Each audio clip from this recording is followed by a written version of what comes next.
क्रांती news आवाज सर्वसामान्य। Bombay non ferrous metal charitable trust Mumbai यांच्या वतीने सूर्यमाड येथे ब्लँकेट वाटप पालघर। आज सूर्यमाड गावातील ज्येष्ठ नागरिक, निराधार महिला व गरजू लोकांना 150 ब्लँकेट, खाद्यतेल, साखर, फळे वाटप करण्यात आले।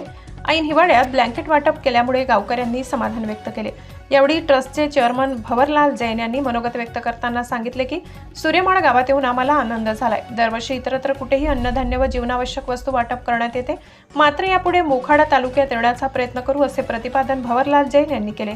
ट्रस्टचे अध्यक्ष सुरेश लायन जैन यांनी देखील गावकऱ्यांशी संवाद साधला। यावेळी माजी सभापती प्रदीप वाघ यांनी सांगितले, आपण ऐन हिवाळ्यात दिलेल्या ब्लँकेटमुळे ज्येष्ठ नागरिकांना दिलासा मिळणार आहे। वाघ यांनी बॉम्बे मेटल चॅरिटेबल ट्रस्टचे आभार मानले। यावेळी सूर्यमाडचे माजी सरपंच, ज्येष्ठ नेते विष्णू हमरे व सरपंच गीता गवारी, उपसरपंच शिवराम हमरे यांनी पाहुण्यांचे स्वागत केले। कार्यक्रमाला चॅरिटेबल ट्रस्टचे चेअरमन भवरलाल जैन, अध्यक्ष सुरेश लायन जैन, डायरेक्टर रतनलाल जैन, नरेंद्रभाई जैन, आजादभाई जैन, जितूभाई पारस, भाई जैन, पंकज जैन इत्यादी पदाधिकारी उपस्थित होते। कार्यक्रमासाठी दशरथ पाटील, चंदू खोरगडे आदी उत्तम आयोजन केले। नवनवीन बातम्या पाहण्यासाठी आमच्या महाराष्ट्र क्रांती न्यूज या YouTube चॅनलला लाईक करा, सबस्क्राईब करा आणि बेल आयकॉनला प्रेस करा।